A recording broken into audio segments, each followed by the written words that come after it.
In other news, representatives from Sudan's warring sides are holding talks in Saudi Arabia. Delegates from the army and the paramilitary rapid support forces are meeting in Jeddah. Both sides say they'll only discuss a humanitarian truce and not an end to the conflict. Hundreds of people have been killed and tens of thousands have fled since the fighting broke out last month. As those talks get underway, there's been more violence in Sudan's capital, as Victoria Gatenby reports. A Sudanese army tank comes under attack in Khartoum. Another fires back at positions held by the paramilitary rapid support forces. As representatives of the rival sides meet in Jeddah for talks, fighting is continuing around the presidential palace. Amid the conflict, looting. In North Khartoum, this meat factory was set on fire. I don't know the source of the fire. Another fire also broke out days later in a furniture store near us. People loot and burn. That's what they do. They also burned another place not far from here. This factory close by belongs to one of the largest food packaging companies in Sudan. We received materials 10 days ago. The looters came and asked us about the contents of the cartons. Then they slit the cartons open with knives and looted what was inside. This has happened several times. More people are fleeing the capital. In Port Sudan on the eastern Red Sea coast, authorities are struggling to cope. We hope the United Nations envoy, who's now in Port Sudan, will sort out the problem of the Syrians and the Yemenis in particular. This solution could be to evacuate them to their countries or to another country, or to put them in refugee camps outside the state, so as not to face problems and security challenges because of their large numbers.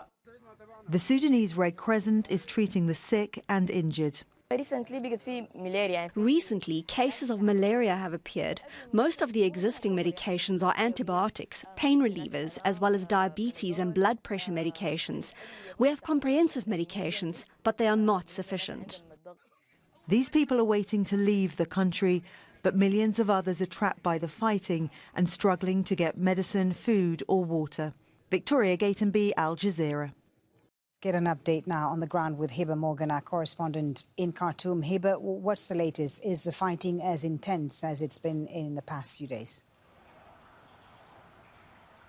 Yes, indeed. And just a short while ago, a little bit after 5 p.m. local time, or around 15 GMT, we were able to hear heavy artillery strikes being launched by the rapid support forces against Sudanese army fighter jets. And this was around the vicinity of the presidential palace, which the Sudanese army has been trying to regain control of from the rapid support forces from the early days of the conflict. But it looks like it's intensified that attempt over the past few days. More airstrikes, more intense airstrikes were launched over the past few days against RSF positions around the vicinity of the presidential palace.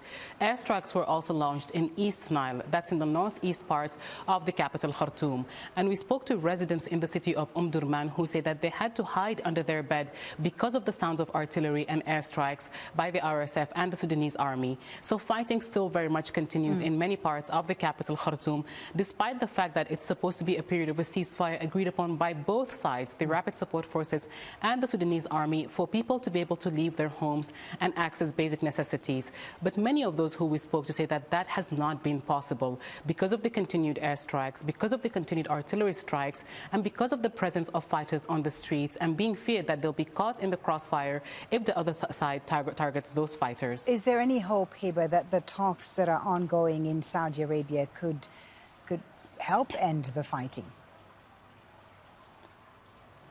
Well, the Sudanese army has made it clear that these are not peace talks. It's not meant to end the conflict. It's only meant to open humanitarian corridors for those who are in need of assistance to be able to get them, and those who want to leave the capital but have been unable to do so since the start of the fighting to be able to do that as well. So many people here say that they don't have any hopes that this would mean an end to the conflict.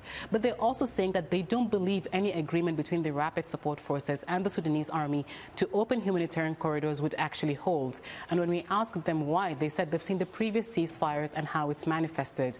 They've seen the rapid support forces fighters on the streets. They've heard the artillery strikes. So many of them say that these talks, even if the two sides do agree to a ceasefire and to opening humanitarian corridors, if they don't see that being actually manifested and implemented on the ground, they have little faith that this fighting would stop, even if for a little while. Hiba, thank you for that update. Hiba Morgan reporting there live from Khartoum. Well, the